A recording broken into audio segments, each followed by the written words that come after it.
Sainte Marie, Maman bon Dieu, pour nous. Saint Michel, tout bon ange bon Dieu, pour nous. Saint Jean-Baptiste et Saint José. Bonjour tout bon frère, tout bon sœur mauriciennes d'ici et d'ailleurs. Merci de venir rejoindre nous dans nos programmes Sainte chaque jour. Dans ce programme-là, nous pouvons gagner l'occasion de faire un peu connaissance avec les saints, qui l'Église invite nous pour célébrer chaque jour, et nous pouvons aussi demander prier pour nous, prier pour nos familles. Aujourd'hui, 3 octobre, l'Église invite nous pour célébrer mémoire Saint Gérard de Brogne. Les patrons de la réforme monastique en Belgique au Xe siècle. Il est invoqué comme protecteur contre une maladie. Il y a un guide spirituel pour une communauté religieuse. Et nous profiter pour saluer Ban Gérard, Ban Géraldo, Ban Géraud, Ban Gérardin, Ban Géraldine. Alors qu'il s'appelait jouir d'une jeunesse dorée. Noble de naissance et avec une promesse, une carrière bien brillante à la cour du comte de Namur, Gérard t'y envoyé à Rome pour être capable de parfaire sur l'éducation et élargir sur l'horizon. Sa voyage qui soi-disant rapproche vers le pouvoir, vers les honneurs mondains, il prend une tournure inattendue. Alors qu'il arrête à l'abbaye à Saint-Denis, il fait une saisie par une expérience intérieure bouleversante.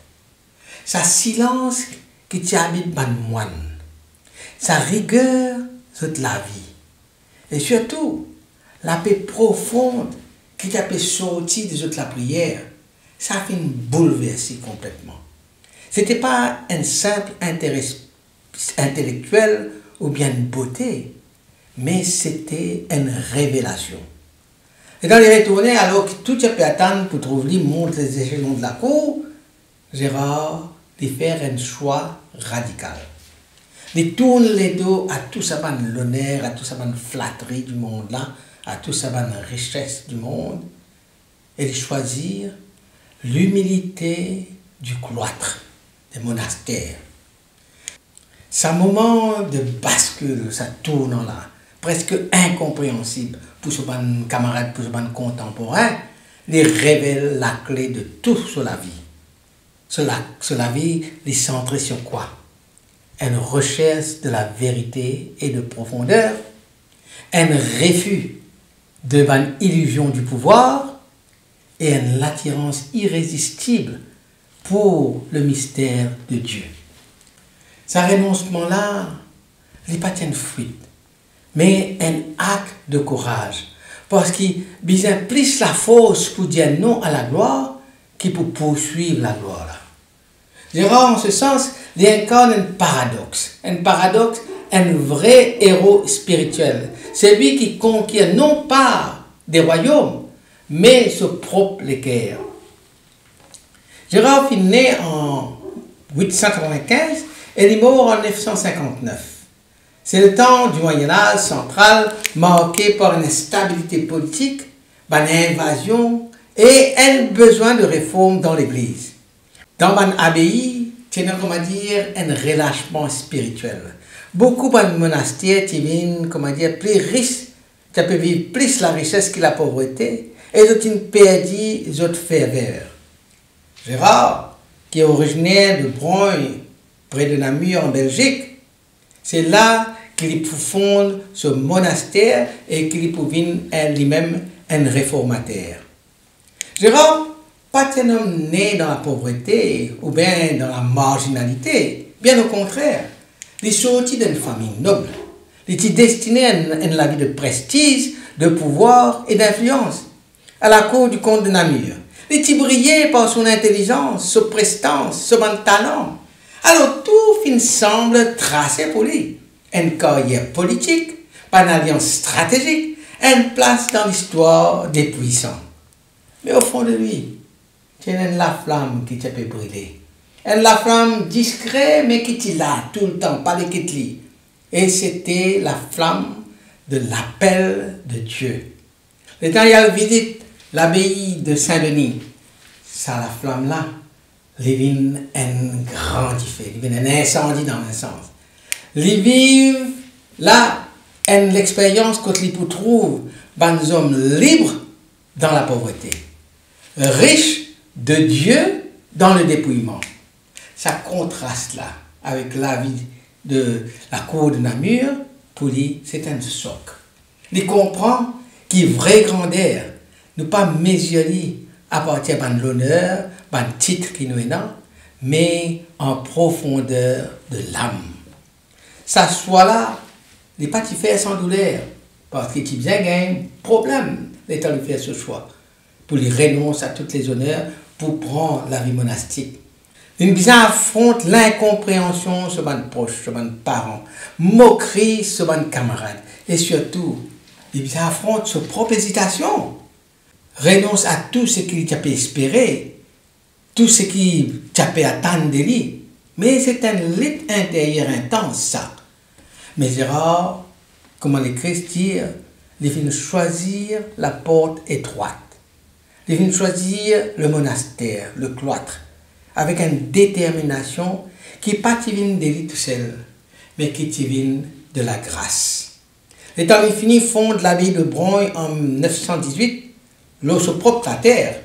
Gérard n'est pas content pour simplement monter dans le mirail, mais il amène de Rome, relique Saint-Eugène, comme un signe de bénédiction et de continuité spirituelle.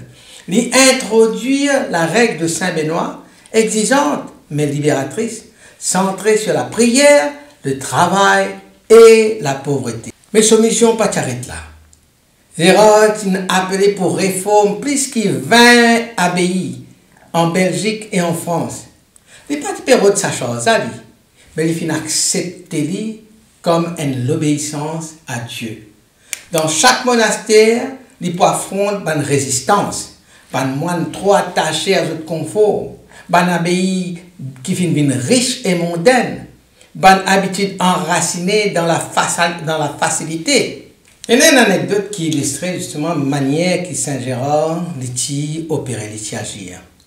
Dans une abbaye, Côte Banat a résisté à toute réforme, à toute autorité. Pas de moine qui a révolté contre Gérard, contre la réforme. Alors plutôt qu'il répond par la force ou par l'autorité, Gérard a choisi la patience. Il n'a pas prêché d'abord, il n'a pas fait un discours d'abord, mais il a montré l'exemple. Il a montré l'exemple par l'austérité, par la prière, par le silence.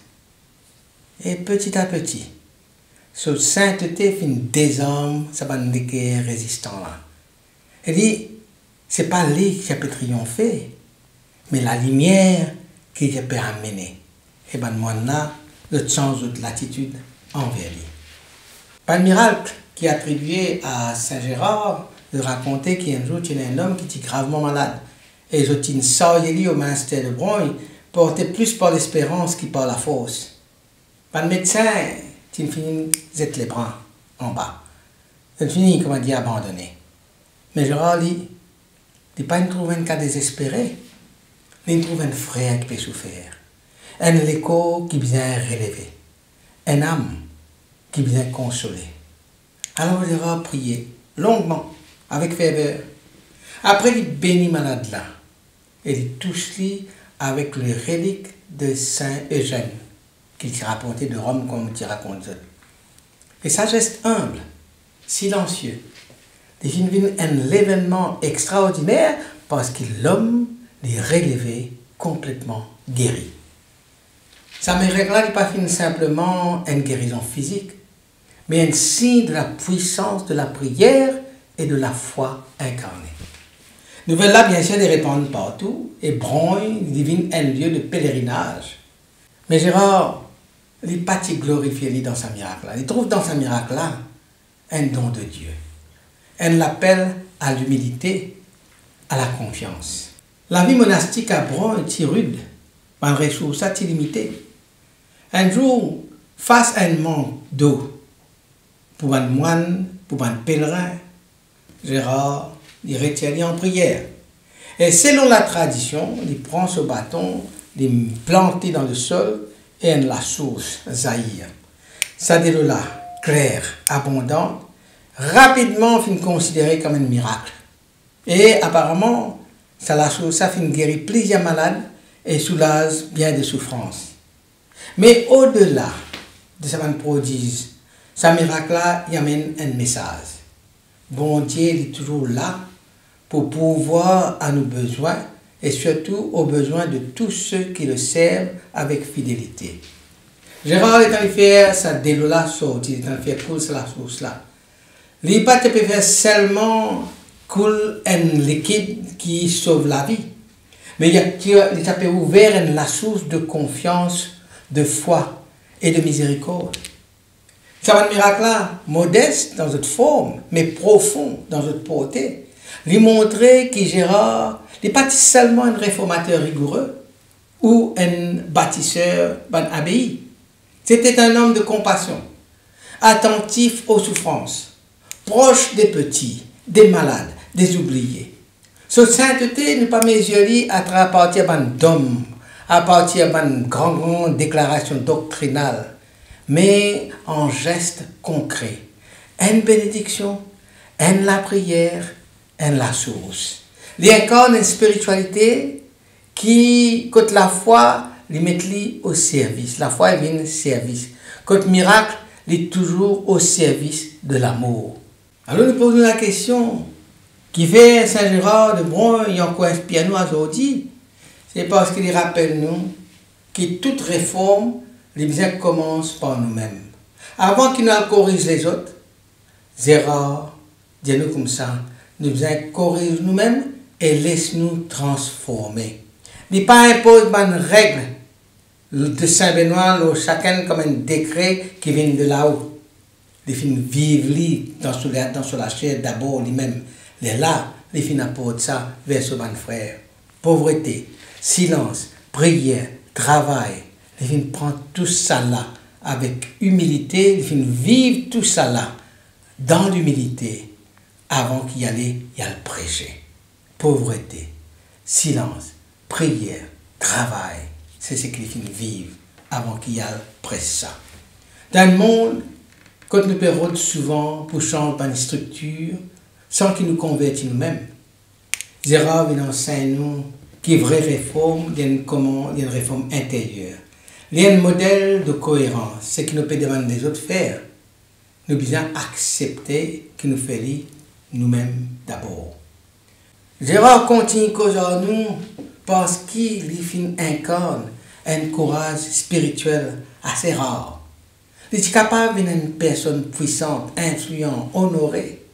Mais il préfère la pauvreté, la discrétion, la fidélité. Ça soit là, ce n'était pas une fuite, mais une résistance. Résistance aux tentations du pouvoir, résistance au confort, résistance à la facilité. Dans l'époque, quand la fidélité à l'évangile, capable, semble, naïve, un peu dépassée, Gérard vient montrer nous qui nous encourage pour rester droite, pour choisir Dieu, quand tout pousse nous pour oublier Dieu. Il y a un témoin de la force tranquille de la foi. Gérard cause en nous aujourd'hui parce que sur l'action, c'est une action qui peut cause à nous les temps. Aujourd'hui, la foi est souvent reléguée, disons, au domaine du privé. Et dans la communauté chrétienne, vous êtes capables de sentir, essoufflés. Gérard dit, il vient ravivre un abbaye endormi. Il vient restaurer la prière là quand la prière fin affaiblie. Il vient redonner un sens à un lieu qui fin devine une routine. Il vient invite nous pour revenir à l'essentiel. L'essentiel c'est quoi? La fidélité, la prière, la simplicité. Ce œuvre, ce n'est pas un monument du passé, mais la source pour le présent. Il rappelle que la sainteté, ce n'est pas un idéal lointain, mais une réalité accessible qui nous vit dans la vie de tous les jours. Gérard, c'est un saint pour aujourd'hui, Gérard de Broglie, n'est pas seulement un personnage historique, mais c'est la lumière pour nous les temps. Dans un monde agité, il amène la paix, il cause en nous la paix. Dans une société dispersée, il montre le chemin de l'unité intérieure. Dans une époque en quête de sens, il invite nous pour retrouver bon Dieu au cœur de la simplicité. Pas de parole qui nous est capable de retenir de Saint Gérard, par lui-même, disons, c'est pas écrit par lui-même, pas beaucoup, mais la tradition rapporte nous sur l'insistance, la fidélité à la règle de Saint Benoît. La tradition attribuée à son enseignement par une phrase, pareil, comment on peut dire, la vraie richesse du moine n'est pas dans ses biens, mais dans son abandon à Dieu. La vraie richesse du moine n'est pas dans ses biens, mais dans son abandon à Dieu. Il vous dit aussi, réformer les autres commence par réformer son propre cœur. C'est une phrase là, qui exprime sa vision. Une sainteté simple, enracinée dans l'humilité. Alors, à nous prier. Saint Gérard de Broglie, tant qu'il préfère l'humilité du monastère avant l'honneur du monde, apprends-nous pour être bon Dieu avant tout. Tant qu'il fait une réforme dans le monastère par la douceur et la patience, rends-nous fidèles à tout notre engagement et surtout, rends-nous fidèles à notre propre engagement et persévérants dans la prière. Intercède pour nos communautés, intercède pour chacun d'entre nous, afin qu'ils nous restent fermes dans la foi, courageux dans l'épreuve et humbles dans la vie de tous les jours. Saint Gérard de Broglie, prie pour nous, prie pour nos familles. Amen. Qui bon Dieu bénisse autres et toujours dans le proche. Qui son esprit habite toujours dans eux, qui les protège partout et toujours. Au nom du Père, et du Fils, et du Saint-Esprit. Amen et à demain. Saint-André et Saint Matthieu, priez pour nous. Saint-Jean, Saint-Marc et Saint-Luc, priez pour nous, priez pour nous, priez pour nous. Sainte-Marie-Madeleine et Saint-Étienne, priez pour nous. Saint-Ignace et Saint